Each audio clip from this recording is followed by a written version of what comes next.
बड़ी जबरदस्त एक किताब आई थी जनाब, memoirs of maverick by Manishankar Aiyar साहब। इसके ऊपर आज बात की है, जाहिर है कि इनकी इजाजत से द वायर ने, और उसके ऊपर इन्होंने बताया सारा कि हुआ क्या, ये बाबरी मस्जिद का जो किस्सा इतना बेतहाशा भड़क गया था वो कैसे भगड़ा। उन्होंने कहा जी, उसकी जो आज हेडलाइन है वो कहते हैं जी, a bad advice led Rajiv Gandhi to make mistakes in Babri Masjid issue.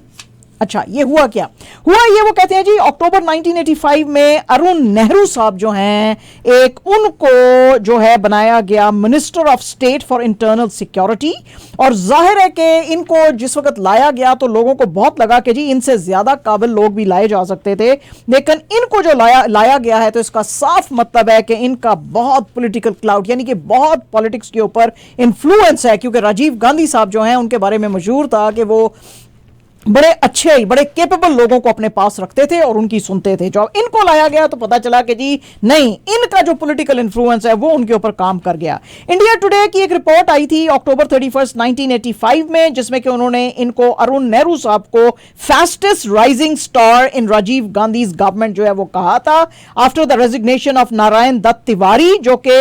UP के चीफ मिनिस्टर थे। तो क्योंकि उनको एलिवेट किया गया था यूनियन कैबिनेट की लाइन के ऊपर की पोजीशन के ऊपर, तो अरुण साहब जो हैं उनको पर्सनली पिक किया गया था, और जिन्होंने के प्रमोट किया एक बिल्कुल ही अननोन किस्म का आदमी था, वीर बहादुर सिंह, एज यूपी के चीफ मिनिस्टर इन सितंबर 1985। अच्छा जी, अब अरुण नेहरू साहब जो थे वो ये बिलीव करते थे कि हमको हिंदुओं का वोट जो है वो भी विन करने की जरूरत है, क्योंकि मुसलमानों का वोट तो हम विन कर चुके हैं। वो कैसे, वो मैं आपको बताऊंगी बाद में इस रिपोर्ट में। अभी उन्होंने कहा जी कि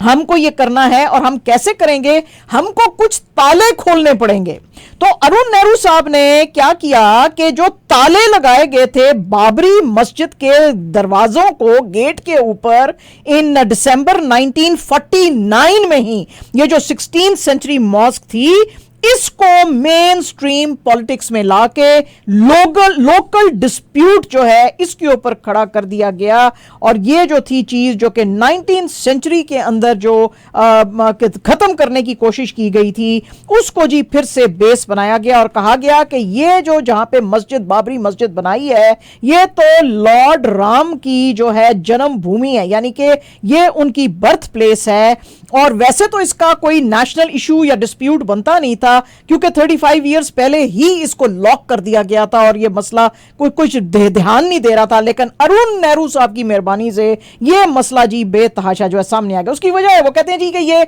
इनके लोकल रूट्स थे, और रूट्स ये थे कि ये लखनऊ के एक स्कूल में पढ़ते थे और फिर अयोध्या में जाके जो है ये पढ़े थे। तो इनके लिए, उनको लगता था कि ये इशू जो है बड़ा जबरदस्त हो सकता है और इसके ऊपर हम इलेक्शन शायद जो है वो जीत सकते हैं। अच्छा जनाब, अब क्या हुआ कि चीफ मिनिस्टर साहब जो हैं उन्होंने अयोध्या का किया, फेरा किया 1985 में, और उनको कहा लोगों ने कि जी ये मस्जिद जो है ये तो मंदिर के ऊपर बनाई है, तो इसको आप रिव्यू करें और इसके गेट खुलवाएं। अच्छा, ये जो केस था एक प्राइवेट पार्टी ने जो फैजाबाद के सेशंस जज थे उनके ऊपर दिया, और उनको कहा जी कि ये लॉक्स जो हैं री ओपन किए जाएं।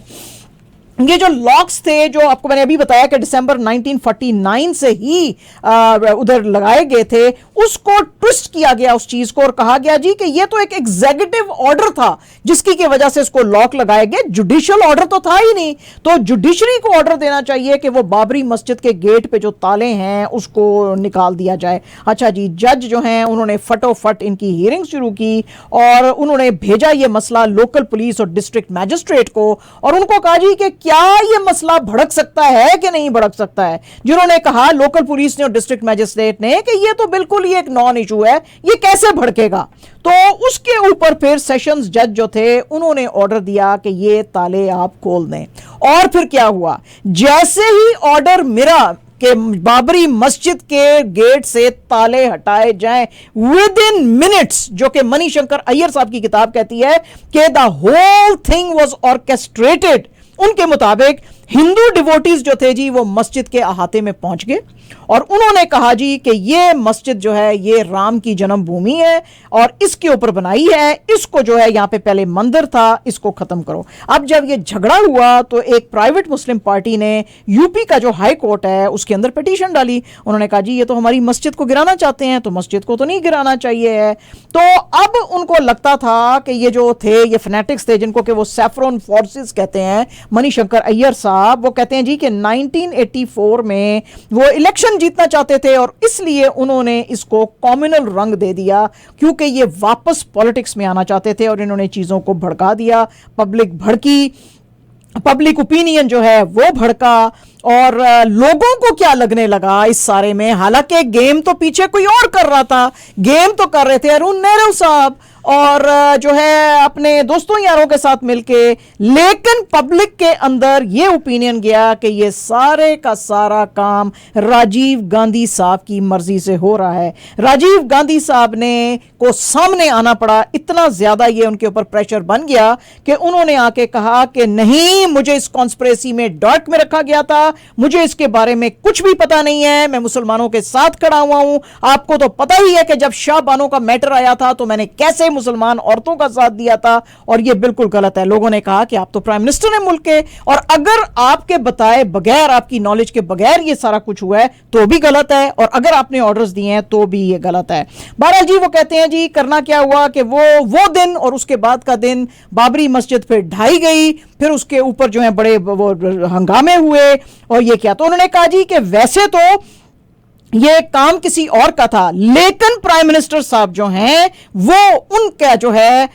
ये बैड उनकी पॉलिसी थी कि एक ऐसे आदमी को लाए जिसने ये चीजें भड़काई है। मणिशंकर अय्यर साहब कहते हैं जी मैंने कभी राजीव गांधी को शेकन नहीं देखा था। उस दिन जिस वक्त पब्लिक का जोर आया तो for the first time I saw him shaken. उनका जो नॉर्मल सेल्फ एस्टीम और जो कॉन्फिडेंस था वो नहीं था, उनके जो चेहरे पे हर वक्त मुस्कुराहट होती थी वो नहीं थी, क्योंकि उनको पता था कि अब वो बैटल लूज कर चुके हैं and eventually he paid through his life. तो ये शाह बानो का मैटर क्या था? शाह बानो का मैटर ये था कि एक लेडी थी शाह बानो और उन्होंने कहा कि मेरे मियां ने मुझे डिवोर्स कर दिया और अब वो मुझे मेंटेनेंस नहीं दे रहे हैं। तो वो केस सारा अदालत में गया तो जो मुस्लिम जो स्कॉलर्स थे हिंदुस्तान में उन्होंने कहा जी अकॉर्डिंग टू मुस्लिम लॉ अगर किसी औरत का डिवोर्स हो जाता है तो फिर उसका हस्बैंड जो है उसको मेंटेनेंस नहीं देता है। कोर्ट ने कहा कि ये जस्टिस के अगेंस्ट है, ये ह्यूमैनिटी के अगेंस्ट है, क्योंकि अगर कोई एक औरत गरीब है तो उसके 5 बच्चे थे उस औरत के, तो उसका मियां उसको पैसे दे।